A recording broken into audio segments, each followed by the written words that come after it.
하고 거룩한 행. 그것이 바로 뭐냐? 어디에도 집착하지 않는 것이다. 그래서 묘행 무주부는 묘행이라는 것은 우리가 거룩한 행이라는 것은 어디에도 머금이 없는 것을 묘행이라고 합니다.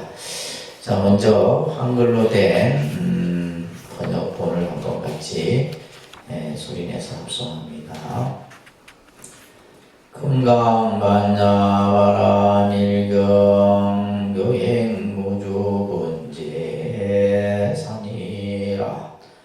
또한 수보리여 보살은 어떤 대상에도 집착 없이 보시해야 한다 말하자면 평생에 집착 없이 보시해야 하며 소리 냄새 맛 감촉 마음 대상에도 집착 없이 보시해야 한다. 수보리여 보살은 이와 같이 보시 어떤 대상에 대한 관념에도 집착하지 않아야 한다. 왜냐 보살이 대상에 대한 관념에 집착 없이 보시한다면 그 복덕은 내야 없기 때문이다. 수보리여 그대 생각은 어떠한가? 동초고공을 헤아릴 수 있겠는가? 없습니다. 세존이시여 수보리여 남서북방 사이 아래 고공을 헤아릴 수 있겠는가? 없습니다. 세존이시여 수보리여 보살이 대상에 대한 관념에 집착하지 않고 보시하는 목적도 이와 같이 헤아릴 수 없다. 수보리여 보살은 반드시 가르친 대로 살아야 한다. 자, 49쪽 여러분들 설명 내용을 보도록 할게요. 또한 수보리여 보살은 어떤 대상에도 집착 없이 보시해야 한다. 이렇게 지금 설하고 있어요. 대상에도 집착 없이 보시해야 한다. 이게 이제 우리가 앞에서 말하는 무주의 뜻이에요. 무주. 어디에도 집착함이 없이. 근데 이제 여기에서는 이제 보시를 이제 제일 먼저 언급을 하는데, 사실은 이제 여기에는 보시, 지계, 인욕, 정진, 선정, 흔히 말하는 육바라밀이 다 들어가 있는 내용이에요. 그 중에 이제 하나하나 낱낱이 설하지 않고 육바라밀 가운데 제일 첫 번째 바로 보시바라밀을 예로 든 겁니다. 그러면서 형색에 집착 없이 보시해야 하며 소리, 냄새, 맛, 감촉, 마음의 대상에도 집착 없이 보시해야 한다. 그래서 우리가 보통 이제 무주상보시 이런 말 많이 들었잖아요. 그죠? 무주상보시. 무주상보시라는 말을 우리가 많이 들었는데,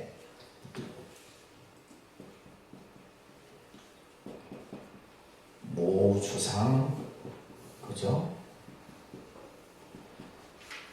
자, 여기서 바로 이제 이 무주 혹은 또 무상이란 말도 같은 뜻이에요. 무주나 무상이나. 자, 무주, 무상의 마음으로 보시를 한다. 이거는 어떤 의미냐 하면 육조 해능 스님께서 이렇게 말하셨어요. 이 무상, 그죠? 무상, 무주상을 줄여서 무상이라 하고 또는 무주라 한다. 자, 이러한 마음으로 보시한다라는 것은 뭐냐 하면 첫째, 보시한다라는 마음이 없어요. 예를 들면 우리가 인욕을 얘기했을 때 내가 참아야 한다, 내가 참아야지 하는 생각이 없어야 돼. 내가 베풀어야지 한다 했을 때 내가 베풀어야지 하는 생각이 없어야 돼. 또한 뭐냐 하면 받는 사람도 분별하지 않아요. 그러니까 보시를 할 때는 내가 어떤 그죠? 이제 받는 대상이 있을 거 아니에요, 그죠? 그래서 예를 들면 받는 사람도 사실은 분별하지 않아야 되고, 또 예를 들면 베푸는 물건도 보지 않는 것이 상에 머무르지 않는 보시다. 이게 바로 이제 무주상 보시의 이제 의미예요. 그래서 내가 베풀어야 한다는 생각도 없어야 되고, 받는 사람에 대해서 분별하지 않아야 되고, 또 그 물건에 대해서, 그죠? 그 베푸는 물건에 대해서도 상에 집착하지 않아야지, 이제 그것이 이제 진정한 보시다. 근데 이제, 우리가 이제 이러한 그 보시의 개념들이, 사실 아까도 얘기했듯이 이제, 이 보시 말고도, 다른 보시, 지계, 인요, 정진, 선정, 지혜, 이게 이제 육바라밀이에요. 그죠? 육바라밀인데, 자, 우리가 보살이 수행을 하는 데 있어서 그 수행의 가장 기본이 되는 것이 육바라밀이에요. 그 중에서도 이제 이 순서가 이렇게 되어 있는데, 이 6가지 중에서 보시가 제일 먼저 언급이 되고 있어요. 그래서 사실은 그만큼 이 보시의 개념이 중요하기 때문이에요, 사실은. 그러니까 예를 들면, 아까도 얘기했듯이, 내가 계를 잘 지켜야지, 계를 잘 지켜야지 하는 생각이 없어야 되고, 내가 인욕은 참는 거잖아요. 참아야지 하는 생각이 없어야 돼. 내가 열심히 해야지, 내가 뭔가를 우리가 그냥 하면 되는데, 뭔가 내가 열심히 해야지 하는 것도 뭐다? 상에 머무르는 거예요. 또 예를 들면 내가 명상을 하든 내가 참선을 해야지 하는 것도 상에 머무르는 거예요. 그죠? 이런 어떤 우리가 이제 보살이 행해야 될 6가지의 바람일 가운데 이제 첫 번째로 보시를 지금 얘기하고 있는 거예요. 자, 여기서는 이제 무주상보시를 이제 설명을 하는데, 이 무주상보시의 복덕이 헤아릴 수 없다 이 말이에요. 그 복덕이 얼마냐? 그러니까 뒤에도 나오지만은 허공을 헤아릴 수 있느냐? 허공이라는 것은 지금 공간을 얘기하는 겁니다. 이 공간을 우리가 어떻게 헤아려요? 또 예를 들면 동서남북 방위의 그 공간 또한 헤아릴 수 없는 거잖아요. 그죠? 그래서 시방의 허공을 헤아려질 수 없는 것처럼, 그죠? 이유 없고 조건 없는 마음이 되고 관념에 지배되지 않는 마음으로 보시를 하면 그 공덕이 한량이 없다. 그래서 이제 보시라는 말은 다나라는 뜻을 가지고 있어요. 인도말로 다나를 이제 한자어로는 보시라는 게 말 그대로 이제 베푸는 의미를 이제 가지고 있죠, 그죠? 근데 여기에도 이제 보면 따라합니다. 제보시, 법보시, 무예시. 제보시는 물질로 베푸는 거고, 그죠? 물질로서 내가 남에게 베푸는 것은 제보시고, 법보시는 이제 말 그대로 부처님의 말씀을 내가 한 사람 전하는 거, 이거 보시예요. 내가 부처님의 말씀을 누구에게 한 구절 일러주는 거 보시예요. 내가 한 권의 경을 사서 다른 사람에게 주는 것도 법보시예요. 그러니까 예를 들면 법을 베푸는 것을 법보시라 얘기하는 거예요. 그 다음에 이제 무예시는 뭐냐면, 이 무예시의 의미는 두려움이 없도록 항상 사람을 대할 때 편안하게 대하고, 그죠? 근데 우리는 그렇잖아요. 저 사람 왠지 좀 뭔가 이렇게 말도 붙이기도 어렵고, 그죠? 뭔가 그래요. 사람들이 나를 볼 때거든. 내가 말하고 가만히 있으면 그냥 찬바람이 쌩쌩 불네요.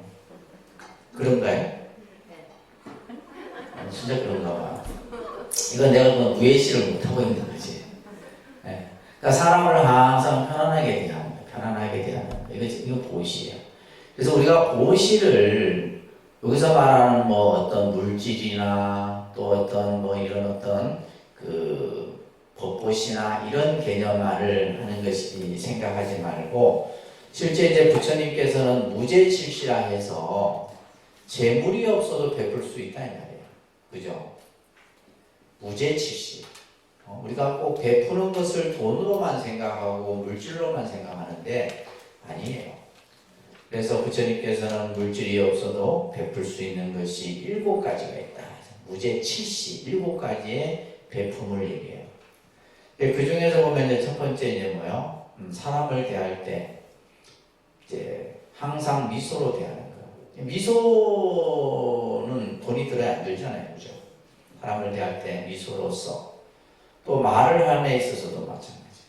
사람을 존중해주고 항상 그 사람을 받드는 언어적인 그것도 보시예요. 어느 때로는 뭐 자리를 양보한다든지, 그죠? 여러 가지 이런 것들을 우리가 일상생활 속에서 이러한 보시들을 불교에서는 강조를 합니다.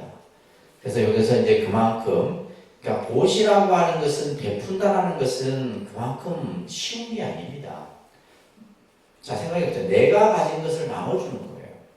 근데 우리 중생들은 뭐요? 자기 것에 대한 소유욕이 강하기 때문에 남에게 나눠주는 것이 쉽지 않다는 말이에요. 그렇기 때문에 내가 이 보시를 행함으로써 뭐예요? 그래서 보시바라미를 닦음으로써 우리는 뭘 얻냐면 내 마음의 탐욕을 조금씩 없앨 수가 있는 거예요. 그래서 이제 불교에서 보시바라미를 강조를 하는 겁니다. 자, 그러면서 수보리와 보살은 이와 같이 보시하되, 이와 같이 보시를 하는데 어떤 대상에 대한 관념에도 집착하지 않아야 된다. 어떤 대상의 관념에도 집착하지 않아야 된다. 그래서 여기서도 지금 이제 응여시보시 부주어상이라는 이제 원문에서는 어떤 상에 주하지 말고, 우리가 지난 시간에 상에 대해서 공부했잖아요, 그죠? 이 상, 어떤 의식적 관념, 개인의 소견 이런 것들이 전부 상인데, 그러니까 여기서 관념이라는 것은 대상에 대한 관념이라는 것은 뭐요? 내가 베풀었다, 그죠? 내가 이 사람에게 주었다, 이런 관념을 갖지 않아야 된다. 그게 집착하지 않아야 된다. 왜냐하면 보살이 대상에 대한 관념에 집착 없이 보시하면 그 복덕은 헤아릴 수 없기 때문이다. 그래서 우리가 이제 왜 불교에서 무주상보시를 강조하냐면 바로 이제 여기서 말하는 관념이 갖춰지게 되면 내가 베풀었다라는 생각이 있게 되면 우리는 뭐예요? 반대로 저 사람이 나한테 뭘 해주기를 바래요. 바랍니다. 우리는 내가 이만큼 해줬으니까 이만큼 하네. 그러니까 철저하게 이제 말 그대로 뭐예요? 요즘 우리 현대인들은 기브 앤 테이크잖아요, 그죠? 내가 해준 만큼, 그죠? 또 한 만큼 내가 받아야 돼. 해주는 것으로 끝나는 게 아니라 한 만큼 받아야 돼. 그러니까 여러분들이 이제 자식들과의 어떤 부모 자식의 관계도 마찬가지예요. 내가 이만큼 해줬으니까 니들이 이만큼 해줘야 된다. 근데 이제 효순하는 자식이야 당연히 내가 이만큼 받았으니까 감사하니까 내가 그것을 기대하지 않아도 나중에 그죠 부모를에게 효도를 하고 하지만은 나중에는 뭐요? 내가 분명히 해줬는데 받은 사람은 뭐요? 해준 게 없다고 생각하는 거예요. 그래서 이제 예를 들면 뭐 부모가 나한테 해준 게 뭐 있는데 이런 식으로 그죠? 부모 자식 간의 갈등이 생기기도 하는데 마찬가지예요. 근데 사실은 이제 우리가 이제 살다 보면 전부 이렇게 주고 받는 관계 속에서 모든 것이 이루어지는 거예요. 모든 것이 이루어지는 겁니다. 자, 그래서 보시를 행하는 데 있어서, 그죠? 우리가 어떤 생색을 내거나, 근데 참 이 부분이 우리가 이제 좀 생각해야 될 부분이, 이제 종교마다 도네이션, 기부라고 그러죠. 도네이션, 기부라는 말을 쓰는데, 우리가 이제 불교에서는 보시라는 말을 쓰고, 그죠? 쓰고, 이제 기독교에서는 뭐 헌금이라는 말을 쓰고 이러는데, 이게 이제 우주상보시라는 개념이 너무 강조되다 보니까, 우리는 뭐냐면 뭔가 보시를 하더라도, 이게 뭘 어떻게 해요? 남이 알지 못하게 하는 이게 우리 절집안에 핑배해져 있어요. 그래서 예를 들면, 큰 어떤 불사의 보시를 하더라도, 근데 결국에는 다 상을 내. 네, 그렇게 한다 하더라도 상을 내요. 그래서 이제 우리가 어떤 사람이 큰 금액을 해서 처음에는 그래요. 내가 큰 금액을 보시했으니까 이것은 스님이 알아서 하십시오. 알아서 불사에 쓰라고 했는데 나중에는 불사하는 것만에 간섭을 하는 거예요. 실제 그런 분이 계세요. 내가 지금 녹음을 하고 있어서 얘기를 안 하는데 이게 나도 이제 이게 녹음을 안 하면 막 내가 하고 싶은 얘기 하는데 녹음을 하니까 무슨 말을 못 하겠어. 그래갖고 이제 실제 그래요. 그래서 그래갖고 이제 제가 아는 스님이 보살님께서 보시를 할 때는 딱 하는 것까지만 하신다 하지 않느냐. 근데 나중에는 뭐 탑은 이걸로 해야 된다, 뭘로 해야 된다 이런 생각하는 거. 진정한 보시가 아니에요. 자, 그래서 여기서 말하는 것처럼 관념에 집착함이 없이 보시를 해라. 내가 남에게 무엇을 줄 때 우리는 준다라는 생각을 갖게 되는데 그것을 내세우지 말라는 거죠. 그죠? 주는 나와 받는 상대 또 물건에 대한 이러한 생각이 말 그대로 없어야 된다는 거예요. 그래서 삼륜 공적이라고 하는데 이것을 중요한 이 용어예요. 삼륜이 공적해야 된다. 그래서 삼륜이라는 것은 주는 사람과 받는 사람과 그 주는 물건이 청정해야 된다 이 말이에요. 그랬을 때 그 공덕이 한량이 없게 되는 겁니다. 수보리야 그대는 어떻게 생각하는가? 동쪽의 허공을 헤아릴 수 있겠는가? 이 금강경은 참 훌륭한 경자. 왜냐하면 누구나가 읽어도 이게 무슨 의미인지 이렇게 이해할 수 있는 아주 중요한 요소들이 이런 것들이에요. 관념에 집착함이 없이 보시를 하면 그 공덕이 헤아릴 수 없다. 그 헤아릴 수 없다라는 것을 다시 한번 부처님이 설명을 하는 거예요. 그러니까 헤아린다라는 것은 뭐예요? 우리가 생각으로 추측하는 거죠. 어느 정도겠다, 얼마큼이겠다, 뭐 수량이 됐든 부피가 됐든 헤아리는 것을 추측이라는데 여기에서는 그러니까 그 공덕, 그러니까 무량공덕이라고 해요. 공덕을 헤아릴 수 없는 것을 무량공덕이라는데 이 무주상보시, 상에 집착함이 없이 보시하는 그 공덕은 헤아릴 수 없다 이렇게 말씀하셨잖아요. 근데 그 헤아릴 수 없다라는 의미를 다시 설명해요. 수보리야, 너는 어떻게 생각하느냐? 요 지금 질문도 되게 아주 금강경에서 아주 어떻게 보면 부처님이 너무나 이렇게 어떤 대화를 잘 이끄는 구절 중에 하나예요. 그래서 수보리 어이오나 본문에서는 너는 너의 생각은 어떠하냐 이렇게 너의 생각은 어떠하냐. 예를 들면 부처님이 일방적으로 막 선하는 게 아니에요. 그러니까 어떤 설법을 할 때 그 설법에 대해서 먼저 수보리로 하여금 생각을 하게끔 만드는 거예요. 지금 여기서는 수보리가 등장하지만은 1250인의 대중이 다 듣고 있는 자리예요. 그 1250인의 대표자로서 수보리가 등장을 하는 거죠. 그러면서 여기서 말하는 것처럼 수보리야 그대의 생각은 어떠하냐? 너는 어떻게 생각하느냐? 이 말은 대중들로 하여금 생각을 한번 해보라는 거예요. 동쪽의 허공을 헤아릴 수 있겠느냐? 허공, 동쪽의 허공. 그 허공을 어떻게 헤아릴 수 있겠어요? 그죠? 그러자 수보리가 없습니다. 세존이시여. 수보리야 남서북방 사이사이 아래의 허공을 헤아릴 수 있겠느냐? 그러자 또 수보리의 답은 없습니다. 세존이시여.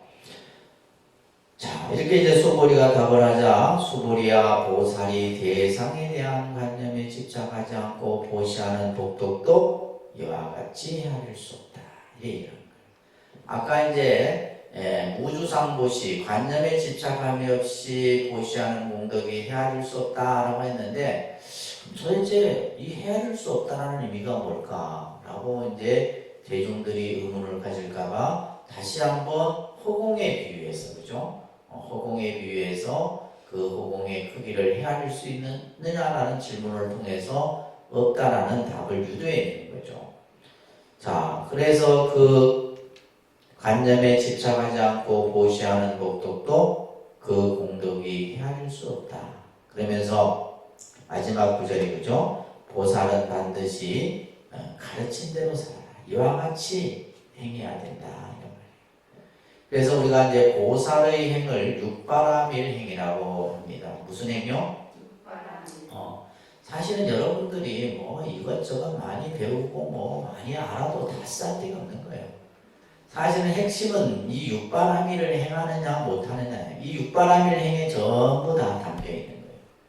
그래서 여러분들이 수행하는 그 수행도 결국 육바라밀 행이고, 그죠? 여러분들이 가정에서 또 예를 들면 절에 와서 하는 모든 삶 자체가 육바라밀 행으로 귀결이 돼요. 육바라밀 행으로.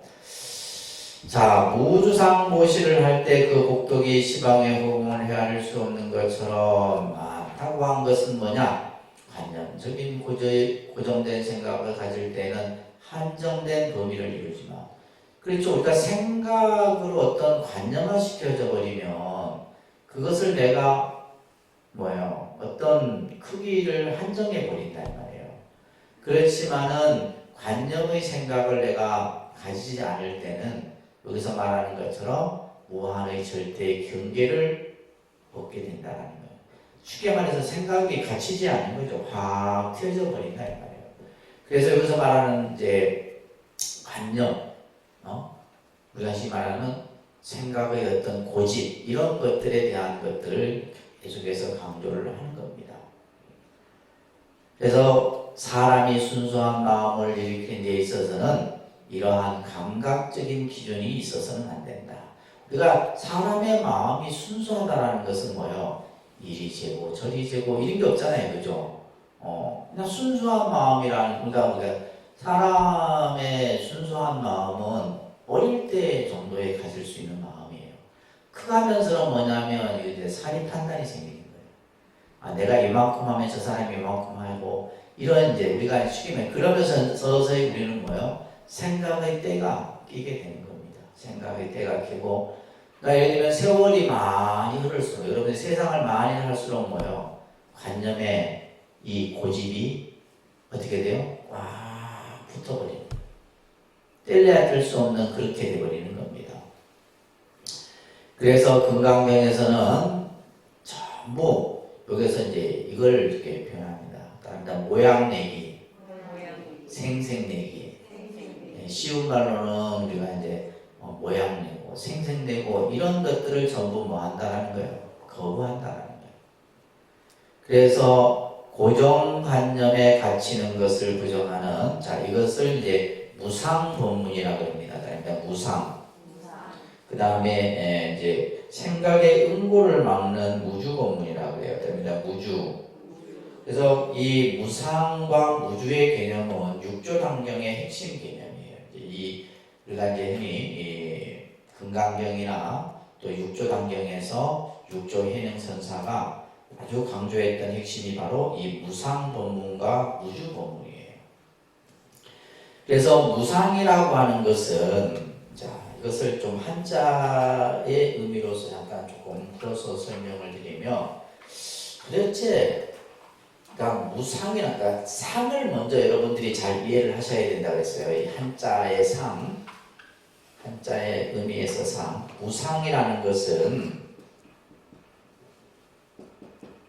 무상은 무슨 뜻이냐 하면 그냥 상 자체를 부정하는 게 아닙니다. 상 자체를 부정하는 것이 아니고 상이 이상이다. 그래요. 무상은 상이 이상이다. 이런 말이 있어요. 상이 이상.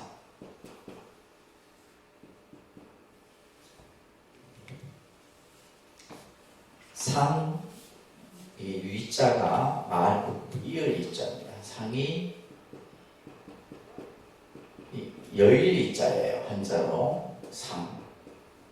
아니다. 상이 이상. 이 상이 이상이라는 한자의 뜻이, 무상이라는 것은 육조당경에 나오는 육조스님의 말씀이에요. 무상이라는 것은 상으로서 상을 여의는 것을 무상이라 한다. 그러니까 예를 들면 상 자체, 그 자체를 예를 들면 우리가 생각을 안 익힐 수 없잖아요. 모양을 우리가 안 볼 수 없잖아요. 그렇잖아요. 그죠? 우리가 보고 듣고 하는 어떤 감각들이 통해서 우리는 뭐예요? 모든 것을 보고 판단한단 말이에요.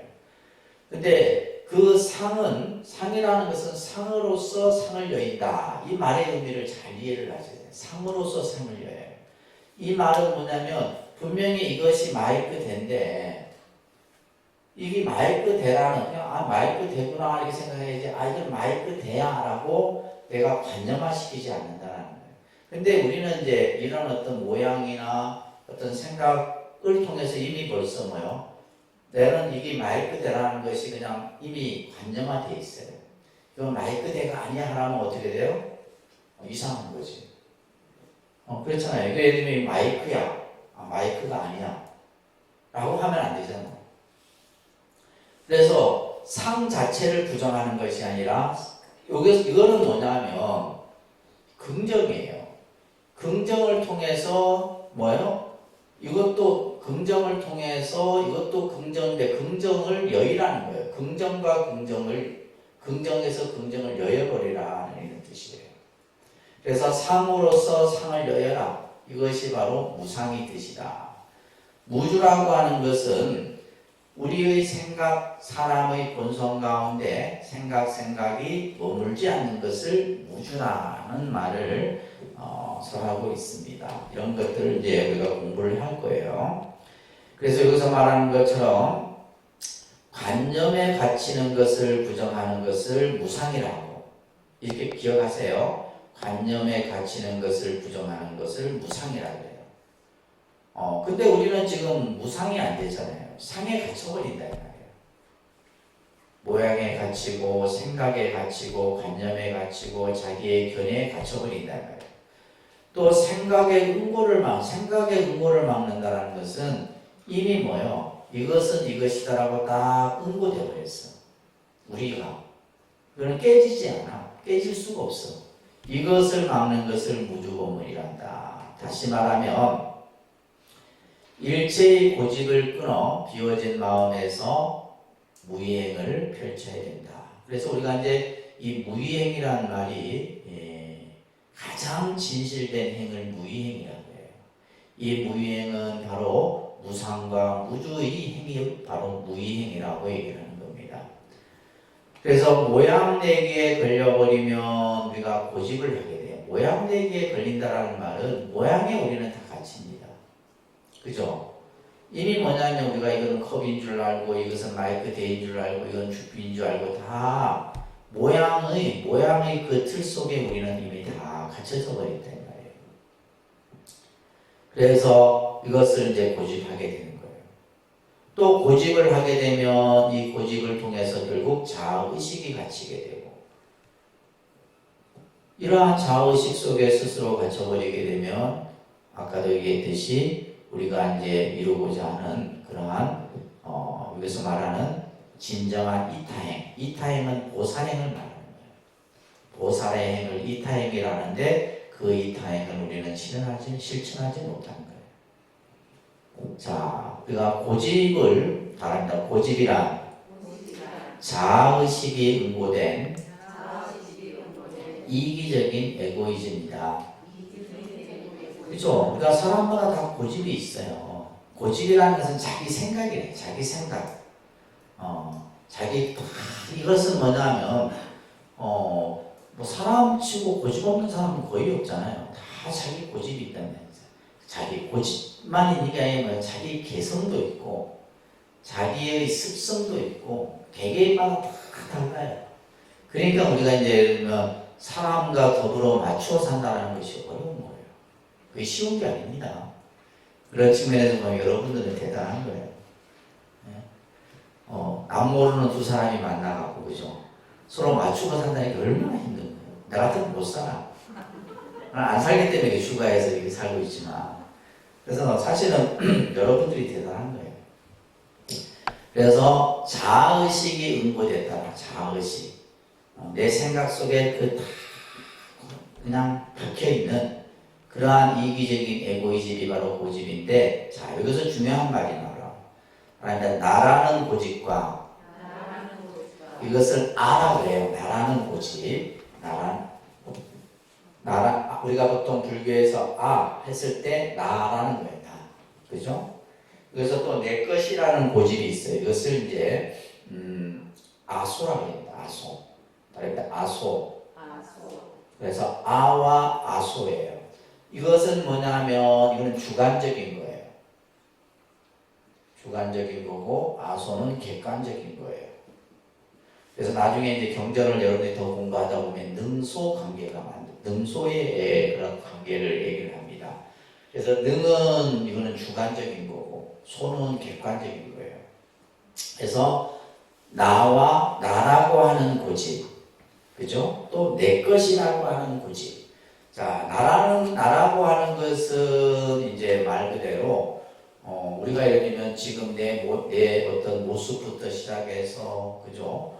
또 내가의 생각, 내가 가지고 있는 어떤 견해, 이런 것들을 전부 나라고 하는 고집 속에서 만들어진 거예요. 그 다음에 내 것이라고 하는 것은 결국 뭐예요? 소유죠.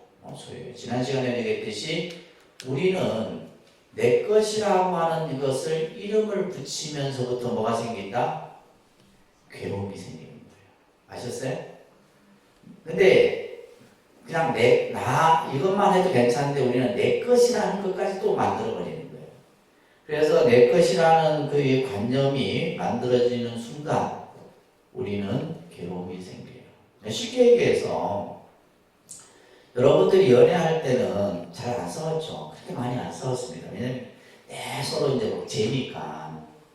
근데 이제 어느 순간 이제 뭐요? 이제 서로 이제 막 좀 가까워지고 이렇게 하다 보면 이제 내일 모레 결혼 날짜 잡고 이러면 뭐요? 그 다음부터는 이게 내 사람이 되는 거예요. 그러니까 내 사람이라 되는 순간부터 뭐가 생긴다? 괴로움이 생기는 거예요. 그래서 여러분들이 내 것이라는 이름을 안 붙이면 되는데 우리는 전부 내 거라는 이름을 붙이잖아요. 이걸 붙이지 말라 해도 안 되죠. 그죠? 안 됩니다. 그래서 내 집이라 하고 내 자식이라 하고 내 남편이라 하고 전부 내 거, 내라는 이름을 붙여서 다 뭐예요?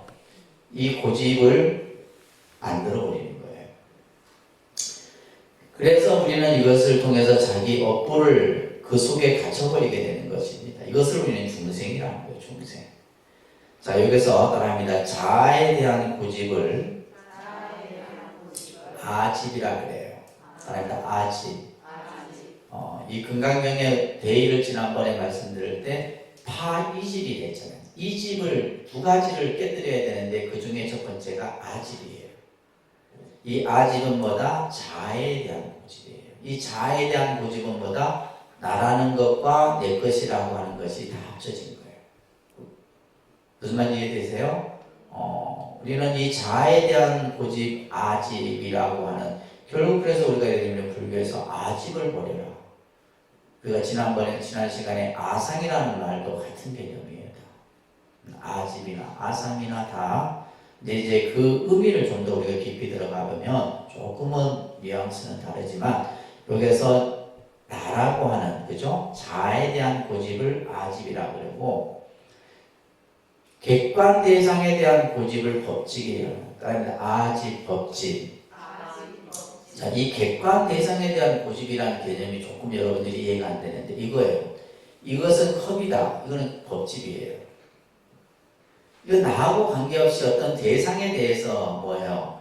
컵이라고 우리는 이미 이것을 이름을 붙인 거잖아요. 이건 뭐?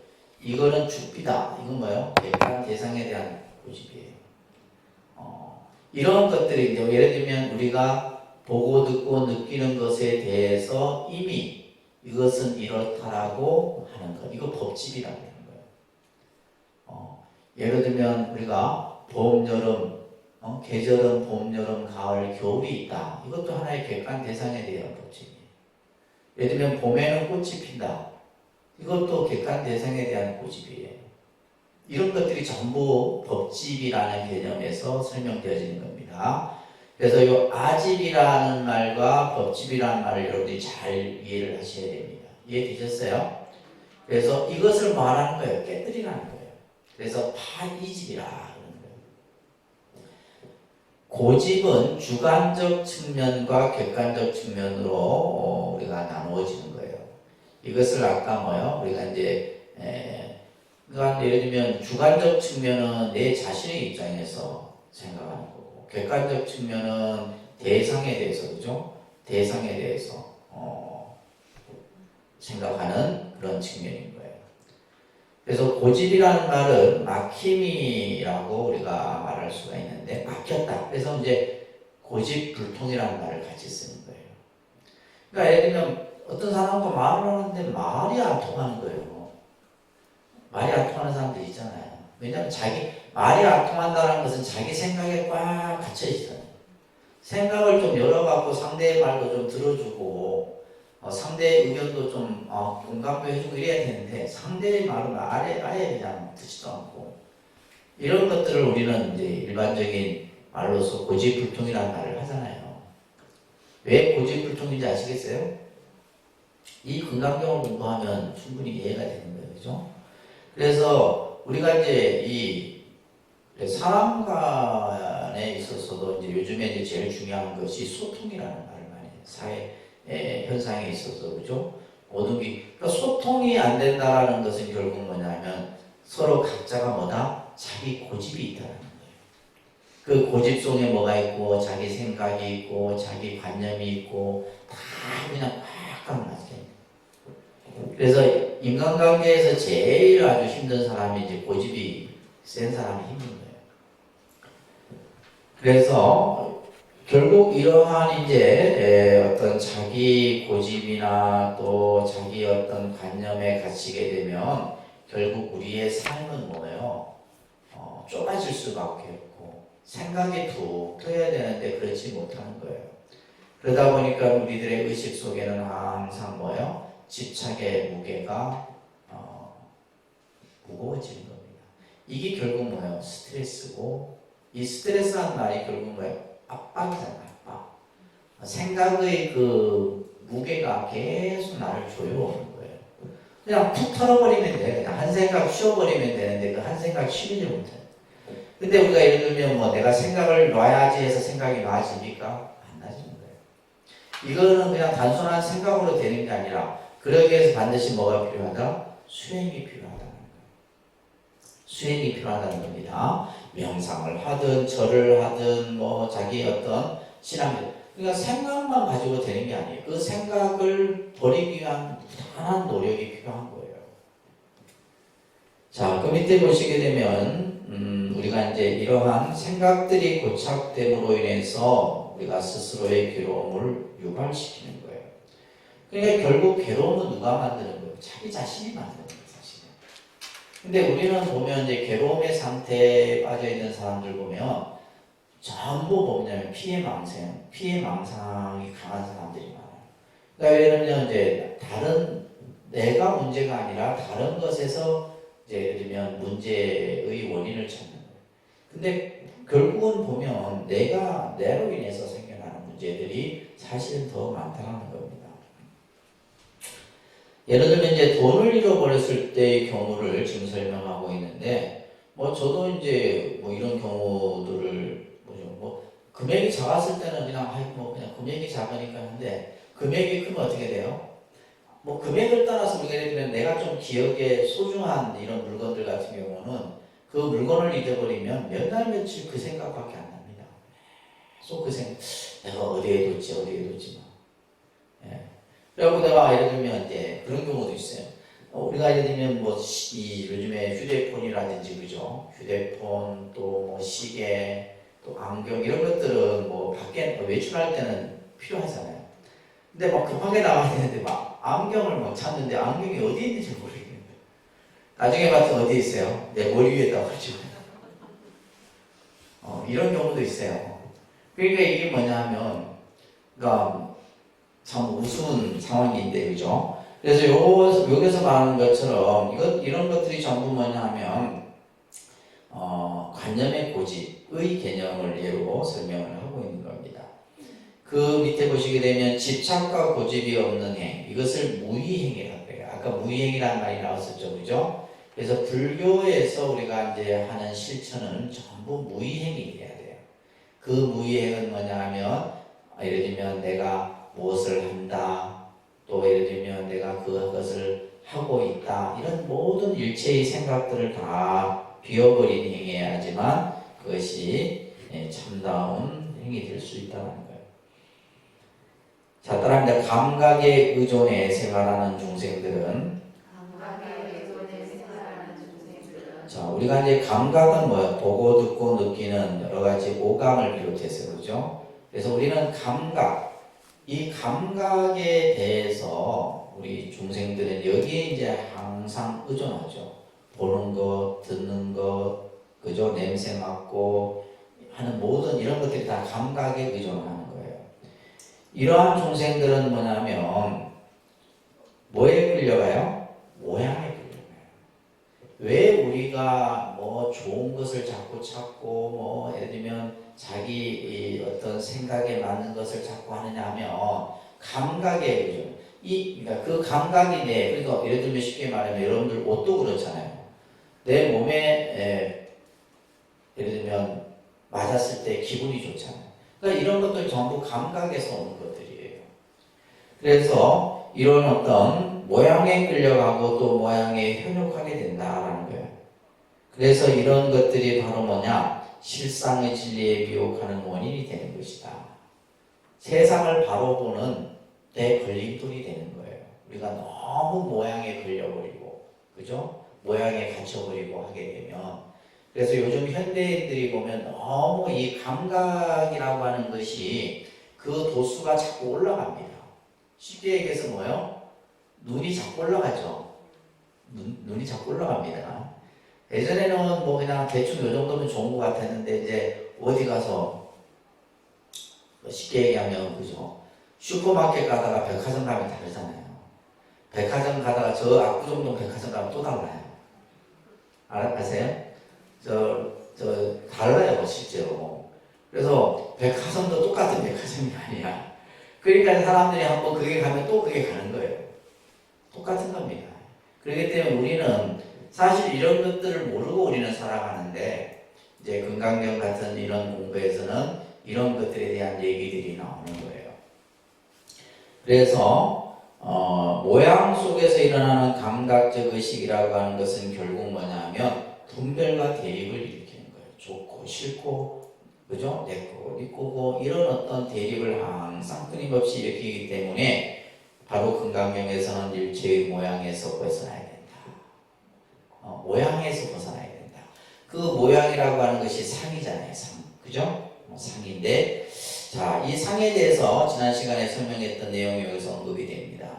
자, 상의 모양이라고 하는 또 관념이라고 하는 이 용어에 여러 가지 이제 뜻들이 있는데, 첫 번째는 뭐다? 사물의 형체. 따릅니다. 사물의 형체. 의식의 관념. 생각의 고집, 개인의 소견. 이거 꼭 기억하셔야 돼요. 금강경 공부하는 동안만큼은 요 상에 대해서 요 개념을 정확하게 이해를 하셔야 됩니다. 아시겠죠? 아시겠어요? 지난 시간에 설명했던 게 이제 교재에 지금 다시 언급이 되는데, 자, 따라합니다. 우리가 상, 모양, 관념, 뭐 이런 어떤 이제 지금 금강경에서도 계속 이제 관념에 집착하지 말아야 된다. 그죠? 상에 머무르지 말아야 된다. 이런 말들이 나오잖아요. 요 말을 이해를 못하면 이제 어려워집니다. 지금 뒤에 갈수록. 그래서 다시 한번 합니다. 사물의 형체. 모양에 끄달리지 마라. 이 모양에 끄달리지 말라는 것은 뭐예요? 우리가 예를 들면 지금 내가 감각으로 보고 느끼는 이러한 어떤 그 대상물들을 지칭하는 거예요. 그리고 의식의 관념, 의식 속에서의 관념은 이것은 이것이다 라고 하는 거죠. 이것은 결국 뭐냐면 지식을 통해서 얻어지는 것이래요. 지식을 통해 학문적. 그래서 우리는 우리가 서양의 학문은 그 학문의 출발점은 이분법적 사고를 가지고 있어요. 뭐라고요? 이분법적 사고. 이분법적 사고라는 것은 모든 것을 참과 거짓, 옳다, 그르다. 그러니까 여러분들이 학습을 통해서 이미 그렇게 배워왔어요. 어릴 때부터, 유치원 때부터. 그렇잖아요, 그죠? 그래서 이분법적인 사고예요. 이분법적인 사고는 모든 것을 뭘 해요? 분별하고, 판단하고 하는 거예요. 분별, 판단이. 그러니까 우리가 예를 들면 무엇을 봐도 다 이것을 가지고 그냥 분별과 판단의 의식이 일어나게 되는 거예요. 뭐든지 해도 우리는 뭐다? 참이다 거짓이다라는 것을 먼저 생각하게 되고, 사람의 말을 들어도 저 사람 말이 진실인가, 좀 뭔가 미심적인, 전부 모든 것이 다 그렇다는 거예요. 근데 불교의 사고는, 이거는 이제 서양의 학문적 개념이고, 불교의 사고는 뭐냐면 이론론적 사고라고 그래요. 따라서 이론론적 사고. 그래서 이분법적 사고하고 이론론적 사고가 다르잖아요. 그죠? 이론론적 사고는 뭐예요? 참이다 거짓이다 이런 게 없어요. 옳다 그르다라는 것도 없어. 나다 너라는 것도 없다 이 말이에요. 모든 것이 뭐예요? 이론론이라는 것은 하나야. 불교의 사고는. 그렇기 때문에 뭐냐면 분별과 어떤 대립이 있을 수 있어요? 없어요? 없어요. 그래서 제가 이제 항상 여러분들에게 늘 얘기하는 것이, 무엇이 옳다, 무엇이 그르다, 이것은 이렇다, 저것은 저렇다라고 판단하지 말라는 거예요. 특히 절에 와서. 근데 여러분들 절에 와서도 더 마찬가지예요. 판단하면 안 됩니다. 판단하면 결국 뭐가 생긴다? 갈등, 대립만 생긴다는 거예요. 예를 들면 어떤 기준에서 그것이 옳고 어떤 기준에서 그것이 틀리냐고, 여러분들 어떻게 그것을 가늠할 수 있냐. 그렇잖아요. 오덕하고 살만한 게? 네? 그쵸? 그래서 우리가 이런 어떤 이론론적인 사고를 가져야 된다. 이론론적인 사고. 이게 이제 이 금강경에서 말하고자 하는 거예요. 이것은 결국 뭐냐면 상에 갇히지 않고, 그죠? 관념에 집착되지 않는 이런 개념이에요. 그랬을 때는 예를 들면 아무런 문제가 생기지 않는 겁니다. 자, 그래서 지금 묘행무주문에서는 묘행이라는 것은 거룩하고, 그죠? 미묘한 행위인데, 여기에 이 행이 바로 무주, 집착하지 않는 행을 바로 묘행이다라고 하는 설법이 묘행무주문입니다. 자, 제 5분 열의실견본 넘어갈게요. 열의실견본 같이 한번 도송합니다. 금강반야바람일경 열의실견본 제온이라. 수보리야 그대 생각은 어떠한가. 신체적 특징을 가지고 열애라고 볼 수 있는가. 없습니다. 세존이시여 신체적 특징을 가지고 열애라고 볼 수는 없습니다. 왜냐하면 열애께서 말씀하신 신체적 특징은 바로 신체적 특징이 아니기 때문입니다. 부처님께서 수보리에게 말씀하셨습니다. 신체적 특징들은 모두 헛된 것이니 신체 특징이 신체적 특징 아님을 본다면 열애를 보리라. 열의실견이라는 말은 이치, 그죠? 진리대로 실견, 바로 본다는 말이에요. 열의실견이다. 그러니까 있는 그대로 본다는 거예요. 있는 그대로 봐야 되는데 우리는 앞에서 얘기했듯이 감각의 대상을 쫓아가면서 모든 것을 보는 거예요. 그러니까 이제 그것은 결국 자기의 어떤 보는 관점에 따라서 다른 거죠. 똑같은 물건이라도 어떤 사람은 좋고 어떤 사람은 안 좋다 얘기하잖아요. 그것은 뭐냐면 자기가 보고 듣는 감각에 의해서 모든 대상을 보기 때문이에요. 그렇죠? 그런데 이제 지금 이 금강경에서는 열의실견이다. 열의실견. 이치와 같이, 이치, 진리대로 바로 보라. 실견이라는 말은 바로 본다. 그래서 이 열의실견문에서 이제 부처님의 외형의 모습을 가지고 설명을 합니다. 자, 요게 지금 열의실견문에서는 이제 지금 이게 이 소명태자가 이 금강경을 32문으로 이렇게 쭉 단락을 나눠놨는데, 부처님의 설법 중에 보면 때로는 제자가 질문하지 않았는데도 부처님이 먼저 설하는 것이 있어요. 그것을 무문자설이라고 해요. 묻지 않았는데도 뭐요? 부처님이 먼저 이제 말을 먼저 꺼내는 거죠. 지금 이 열의실경분이 바로 그와 같은 형태라고 보면 됩니다. 바로 앞에 질문 없잖아요. 예를 들면 앞에서 이제 우리가 제4분에서는 보살은 가르친 대로, 그죠? 다능요소교주다. 가르친 대로 행해야 된다. 이와 같이 가르친 대로 행해야 된다 해갖고 보면 이제 본문이 끝난 것 같은데 다시 이제 부처님이 원래는 수보리가 뭔가 또 질문을 해야 되는데 부처님이 이제 갑자기 수보리에게 질문을 하는 거예요. 수보리야, 너는 어떻게 생각하느냐? 이렇게 나와요. 그죠? 수보리에게 너는 어떻게 생각하느냐? 그러면서 수보리에게 이제 수보리가 묻지 않았는데도 부처님이 먼저 설하는 이런 설법을 무문자설이라. 일단 무문자설, 네, 무문자설이라고 하는 설법 형태가 있어요. 그대 생각은 어떠하냐? 너는 어떻게 생각하느냐? 신체적 특징을 가지고 열애라고 할 수 있느냐? 신체적 특징. 여기에서는 이제 신상이라는 말을 씁니다. 신상. 그죠? 신체적 특징을 이제 가지고 열애라고 할 수 있느냐.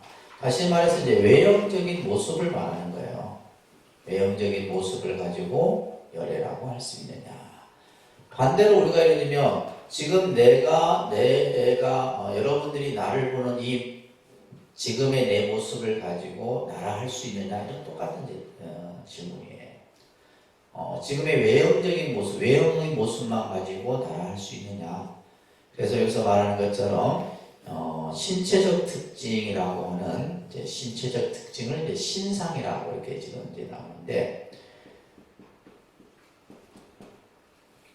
자, 우리가 이제 서가모니, 부처님은 32가지 32상이라고 그래요. 32상 80가지의 그 상호를 갖추고 계세요. 이것을 32상 80종호라고 해요. 종. 이 종자가 여기 들어가 있습니다. 따릅니다. 32상 80종호. 이거 우리가 보통 상호, 그 사람 상호가 좋다 이런 말 쓰잖아요. 그러니까 우리가 지금 쓰는 말들이 다 한자어예요. 한자. 여러분들이 한자 그냥 한글로 그냥 발음을 하는 것 뿐이지 실제로는 다 한자어입니다. 한자 대부분이. 특히 명사나 이런 것들은 한자어가 많죠. 자, 그래서 따라합니다. 32상 80종호. 그래서 우리가 상호라고 해요. 상호. 이 상호를 신체적 특징이라, 신체적 특징, 신상이라고 해요. 이것은 이제 이 상호는 아무나 갖는 게 아니죠. 부처님과 전륜성왕만이 가질 수 있는 상호예요. 아주 귀한 상호입니다. 그래서 우리가 이제 이 상호가 참 중요하죠, 그죠? 상호가 참 중요합니다. 그래서 부처님 같은 경우도 정말 태어날 때부터, 출생부터 그 상호가 굉장히 훌륭했었다고 해요. 이미 태어났을 때 이미 32상 80종호를 다 갖추셨어요. 그래서 사실은 이제 보는 사람마다 그냥 부처님의 외형의 모습만 봐도 다 그냥 귀의를 하고, 또 심지어는 이제 부처님 그 생애를 보면 빈비사라 왕이 저 멀리서 이 태자가 수행하는 모습을 봤는데도 그냥 그 빛이 나는 거예요. 그래서 왕이 직접 이 태자에게 가서 대화를 나누고 하는 이런 이야기들이 경전에서 나오는데, 그만큼 이제 부처님은 남이 갖고 있지 않는, 어느 누구도 가질 수 없는 그러한 좋은 상호를 가지고. 그러면 이제 쉽게 얘기해서 우리가 이제 상호가 어떤 상호가 가장 좋은 상호냐? 어떤 상호가 좋은 상호예요? 쉽게 얘기하면 자꾸 보고 싶은 상호. 한 번 봤는데 자꾸 보고 싶은 상호 있죠. 그게 좋은 상호예요. 한 번 봤는데 자꾸 그 사람이 생각나고 그 사람이 자꾸 기억나고 그런 거 아니에요? 아닌가? 나는 그렇게 생각하는데. 그래서 우리가 예를 들면 코가 오똑하고 귀가 크고 그러니까 부처님 귀 같은 경우는 크죠. 예를 들면 이제 육계상, 백호상 이게 부처님의 신체적인 그런 하나하나의 이제 그런 또 손가락이 부처님은 또 길어요.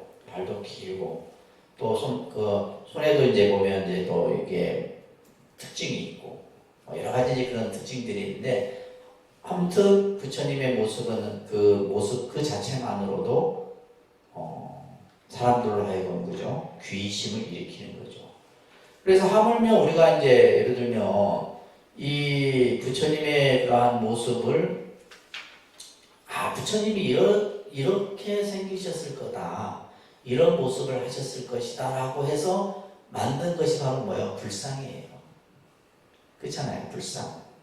불상인데 실제 이제 이 불상이 만들어진 여러 가지 이제 유래가 있는데 부처님 당시 때 부처님이 이제 어머니를 위해서 도솔천에 천상에 올라가서 설법을 한 49일 동안 할 때가 있었어요. 이때 이제 그 나라의 왕이 매일 이제 아침만 되면 부처님께 가서 예배를 드리고 법문을 듣고 했었었는데 오늘날 부처님이 천상세계에 가니까 부처님의 모습을 볼 수가 없잖아요. 그래서 이제 이 왕이 부처님을 못 뵈서 병이 나버린 거예요. 그래서 신하들끼리 어떻게 하면 할까 어떤 좋은 방법이 없을까 하다가 한 신하가 부처님과 똑같은 상호를 이렇게 만들면 어떻겠냐 해서 그 만든 것이 불상의 유래가 된다고 얘기를 합니다. 그래서 이제 그 위에도 여러 가지 설이 있어요. 설이 있는데 아무튼 자 일단 본문을 좀 볼게요. 자 그래서 수고리야 그대의 생각은 어떠하냐 신체적 특징을 가지고 열애라고 볼 수 있느냐. 자 이 수고리의 답을 잘 보세요. 없습니다. 세존이시여. 신체적 특징을 가지고 그죠? 열애라고 볼 수 없다. 그러니까 외형의 모습을 가지고 열애라고 할 수 없다 이런 얘기예요. 왜냐하면 열애께서 말씀하신 신체적 특징은 바로 신체적 특징이 아니기 때문입니다. 이렇게 이제 나와요. 그래서 여기 보면 이 지금 그 원래 원문 한자 원문에 보게 되면 한 페이지 넘겨 보시면 둘째 줄에 보면 따라합니다. 열애소설 신상 즉비신상. 자 여기서 이제 이 즉비라는 이 한자의 의미가 중요한 뜻이에요. 이 금강경에서는 이 즉비의 논리가 이제 설해집니다. 뭐뭐는 뭐뭐가 아니라 그 이름이 뭐뭐이다라는. 그래서 이제 여기서는 이 즉비라는 말이 이제 처음 언급이 되는데.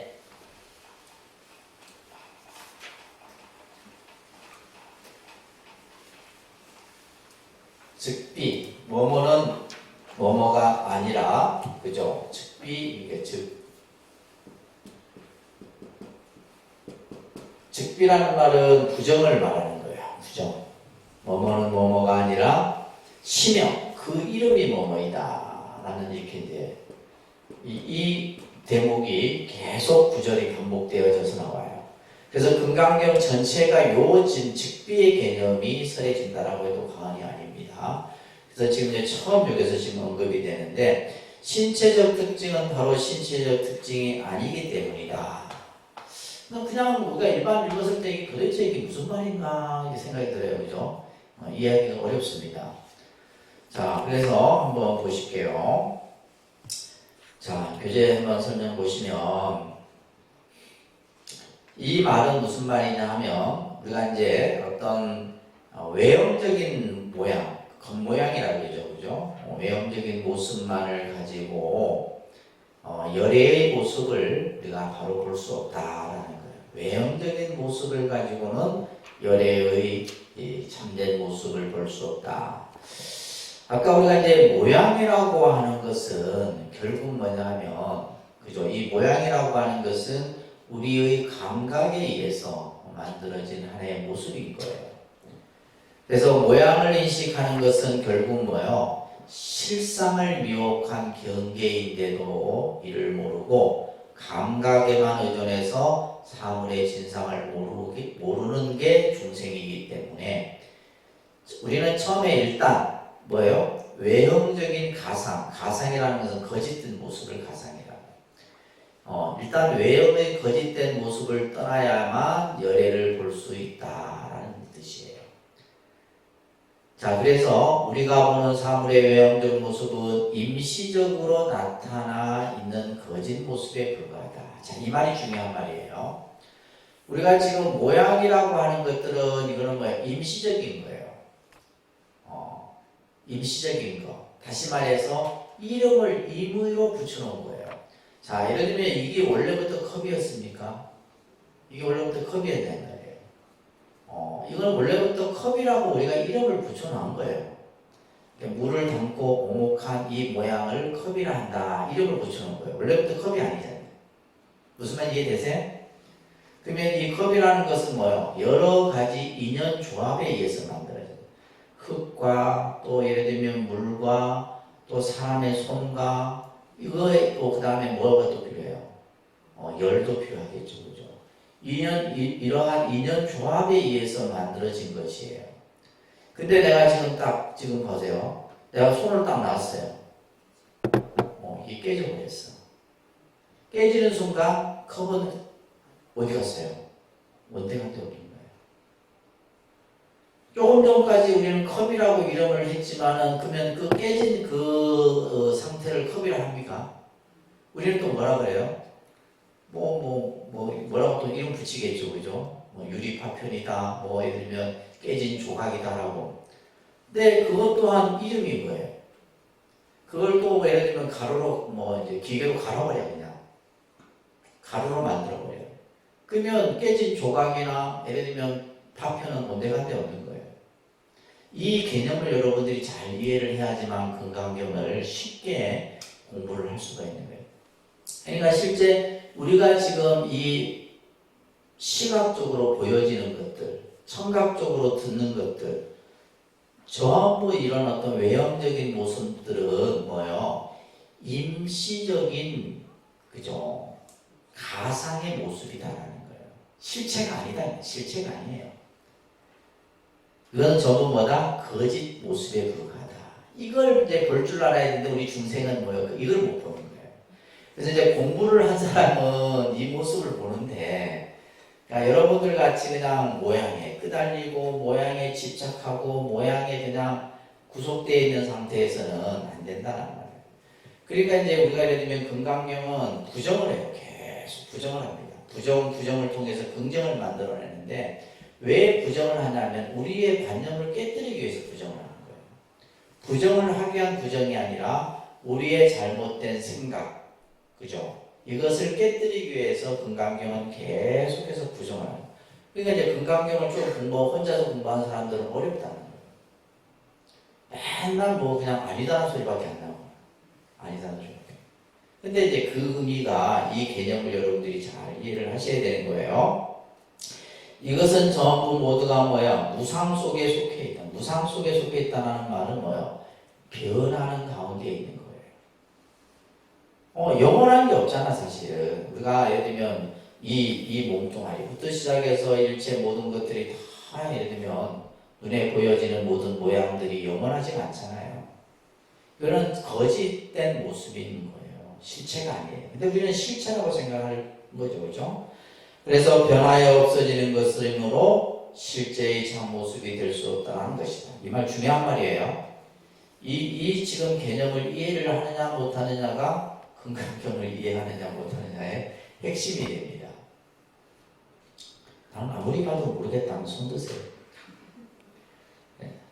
따라서 시간에 따라 변천하는 임시적인 가상을 실체가 있는 것이냐 착각하는 것이 바로 전도된 소변이다. 다음에 전도된 소변. 전도된 소변이라는 말은 생각이 뒤바뀌어서 온 거예요. 실체가 아닌데 우리는 실체로 생각하는 게 전도된 소변이에요. 있는 게 아닌데 자꾸 있다라고 생각하는 거예요. 이게 전도된 소변입니다. 아셨죠? 이건 거짓인데 뭐야? 우리는 자꾸 참이라고 생각하는 거예요. 이건 전도된 소변이에요. 이 전도된 소변이 이제 아주 우리 중생들을 힘들게 만드는 겁니다. 그런데도 중생들의 집착 속에는 이 전도된 소변이 꽉 차갖고, 그죠? 실상의 진리에 눈이 멀게 하고 또 실견이 아닌 망견으로 사물을 분별하는 망견이라는 그릇된 견해로서 거짓인데, 거짓된 것인데 마치 그것이 있는 것이냐 이렇게 보는 것이에요. 거기에서 이제 뭘 만들어놔요? 고정관념을 만들어 놓고 자기 고집에 빠지게 만드는. 그러므로 시유가 아닌 가유의 상태에는 실체가 없는 공한 것임을 알아야 된다. 그래서 집착을 벗어났을 때 우리는 진실한 지견을 가질 수 있고 여기에서 바로 부처의 모습을, 부처님의 바른 모습을 볼 수 있다는 거예요. 그래서 예를 들면 외형적인 모습을 갖고 열애를 할 수 없느냐, 할 수 있느냐, 수고리는 없습니다. 왜? 외형적인 모습은 외형적인 모습, 그죠? 이기 때문이라는 거예요. 여기서 말하는 것처럼, 그죠? 신체적 특징은 바로 신체적 특징 그 자체가 아니라고 하는 것은 실상, 참 모습이 아니라는 의미라는 것을 설명하고 있어요. 자, 그러자 부처님께서 수보리에게 말합니다. 자, 이 구절이 이제 우리가 금강경에서 첫 번째 나오는 사구계라고 합니다. 사구계는 이제 중요한 구절을 사구계라 그래요. 이건 이제 금강경에 이제 몇 개의 사구계가 나오는데 그 중에서 첫 번째 나오는 구절이에요. 자, 그다음에 신체적 특징들은 모두 헛된 것이니 신체적 특징이 신체적 특징 아님을 본다면 바로 열애를 보리라. 자, 이게 유명한 이제 원문에 보면 여러분들 원문에 한번 잠깐 볼까요? 자, 따라합니다. 범소유상, 계시허망, 약견재상비상, 즉견열애. 이 구절이 이제 중요한 구절인 거예요. 아주 깊은 뜻이 담겨 있는 구절입니다. 자, 신체적 특징은 모두가 헛된 것이다. 범소유상이 계시허망이라. 무릇 상이라는 것은 다 허망한 거예요. 이건 이해되세요? 이해돼야 안 돼요. 상이라는 것은 다 허망한 거예요. 다 허망한 거예요. 왜 허망하냐? 변하기 때문에 허망한 거예요. 그건 실체가 아닌 거예요. 변하는 것, 변하기 때문에 다 허망한 것이에요. 이것은 뭐냐면, 자, 여기서 말한 것처럼 뭘 부정하는 거예요? 상을 뭐 한 거예요? 상을 먼저 부정하고 공을 드러냈다. 그래서 이 상을 부정해버리고, 그죠? 뭐를 드러냈다는 거예요? 공으로 드러냈다. 자, 여기에서 이제 우리가 금강경이 공의 사상을 담고 있다라고 하는데, 바로 요, 지금, 구절에서 나오는 거예요. 모든 것은 다 허망한 것이다. 그죠? 상은, 신체적 특징은 다 허망한 것이다.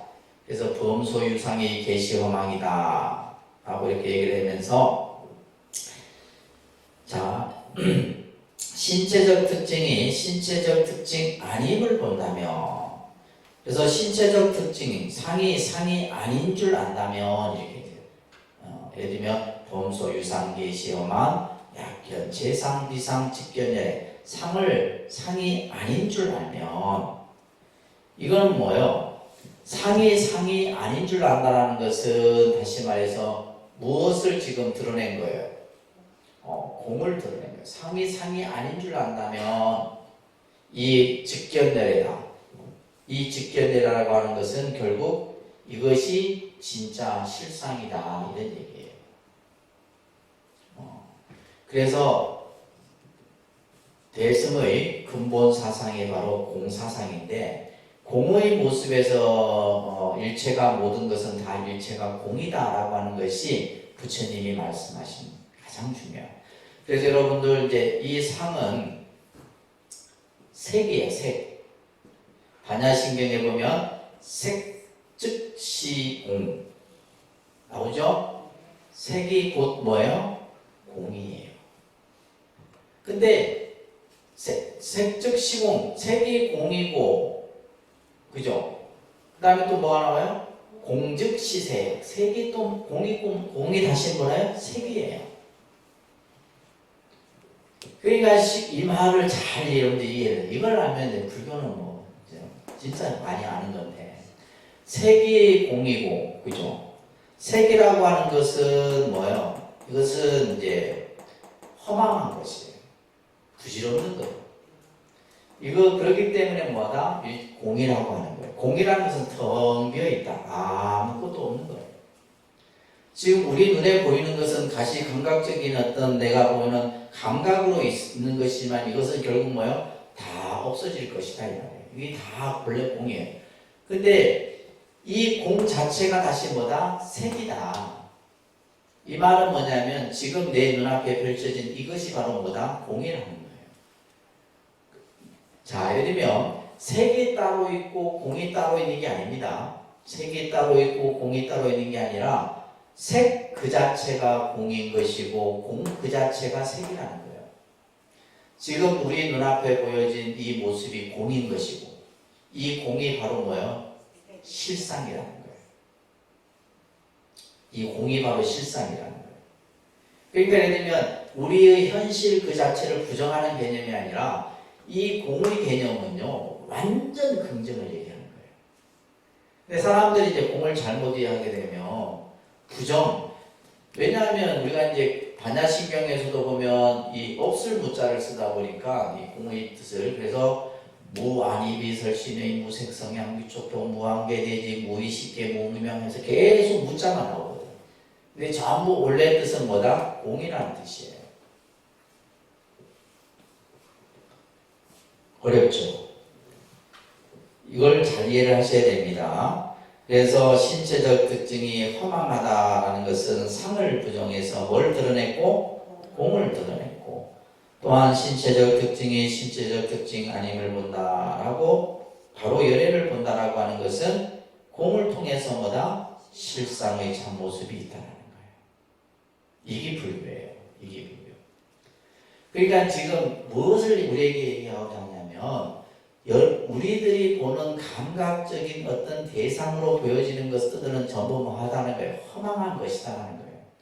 그 허망한 어떤 내 생각, 내 고집을 다 깨뜨리고 나면 그 자리에 뭐다? 실상의 자리가 그대로 드러난다는 거예요.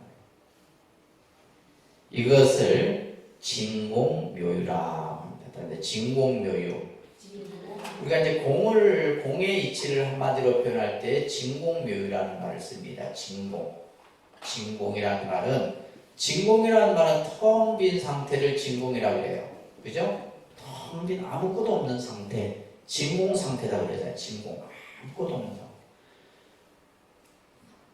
텅 비어 있기 때문에 그 안에 뭐가 있는 거예요? 다 삼라만상이 다 존재하는 거예요. 묘유예요. 묘유. 이런 뜻입니다. 공이기 때문에 이 세상이 다 이렇게 존재하는 거예요. 표정들이 지금 거의 이제 한계에 올 것 같은데. 이 진공묘유는 그러니까 이게 그러니까 뭐 저야 이제 뭐 제가 뭐 건강경을 아마 이렇게 본지 여러분들하고 이렇게 한지가 학교에서도 뭐 했기도 했지만은 한 수십 번 했는데도 늘 보면 볼수록 뭐요? 새로운 어떤 시각에서 또 다른 부처님의 말씀이 보여져요. 그러니까 이게 한 번 보는 거, 두 번 보는 거, 세 번 보는 거, 네 번 보는 거 달라요. 근데 여러분들은 아니지. 오늘도 수업 안 나오는 많은 사람들은 근데 그 옛날에 건강경 공부했는데 공부하면 뭐 하냐는 말이에요. 그렇잖아요. 이런 보면 볼수록 진짜 막 우리가 막 엑기스가 그죠? 자꾸 보다 보면 이거 버릴 건 버리고 진짜 내가 나에게 맞는 진리가 내 눈앞에 보여지게 돼요. 그러니까 재밌죠. 그죠? 자, 그래서 이 공을 통해서 묘유를 찾아내는 도리를 얘기하고 있는데, 자, 우리가 중생이 집착이 생기는 원인이 뭐냐? 이 집착이 뭐예요? 괴로움의 원인이에요. 집착이 뭐라고요?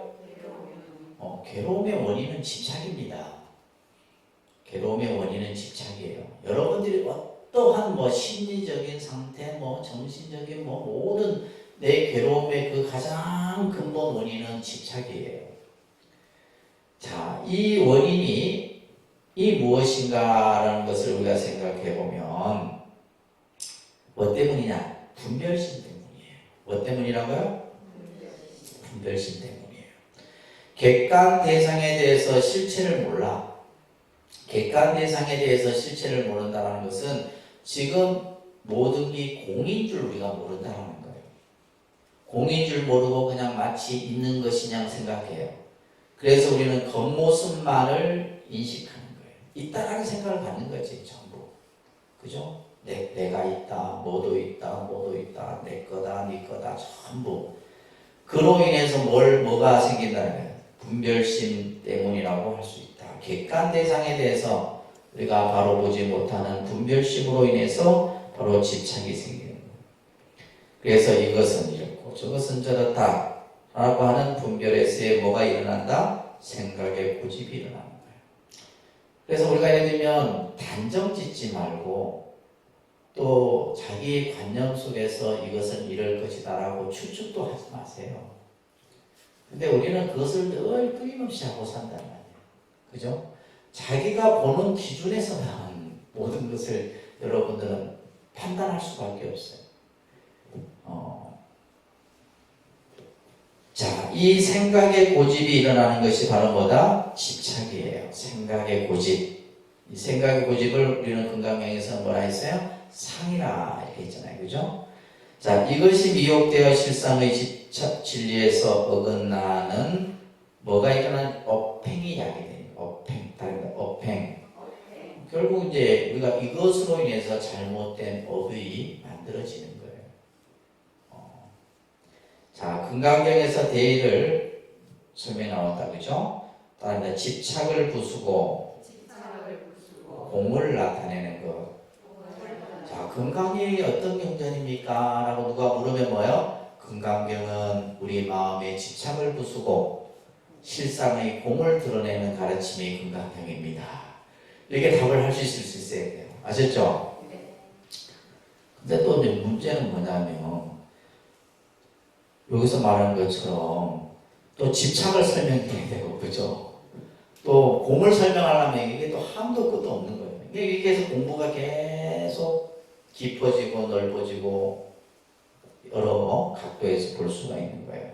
따라합니다. 파이집, 현삼공. 꼭 기억하세요. 아집과 법집을 부수고 아공, 법공, 구공을 드러내는 것이 바로 금강경의 대의다. 금강경 대의. 그래도 금강경 공부한 사람은 금강경 대의 정도는 알아야지. 그래서 그러니까 이 금강경이 우리 중생들에게 가장 지혜로운 경인 거예요. 왜? 집착을 부수도록 하잖아. 이 집착이 뭐예요? 우리 중생의 가장 근본 괴로움의 원인인데 그 괴로움의 원인을 왜 깨뜨려야 하느냐? 어떻게 하면 집착에서 벗어날 수 있느냐? 이걸 얘기하는 경이에요. 그러니까 예를 들면 이 금강경을 통해서 정말 그 자기 삶 속에서 번뇌에서 벗어나고 정말 마음에 평안을 얻는 사람들이 굉장히 많습니다. 그래서 이 금강경은 베스트셀러예요. 그래서 유럽이나 이런 데서도 이제 다이아몬드 스토라라고 해서 이 금강경은 영어로 이렇게 번역이 된 책들이 굉장히 많습니다. 오히려 이제 유럽 사람들은 집에 금강경 한 권 정도는 다 있을 정도예요. 그 정도로 읽혀지는 게 바로 이 금강경입니다. 왜 그러냐면 유럽인들의 사고에서는 이건 생각도 할 수 없는 논리인 거예요. 이 금강경의 논리는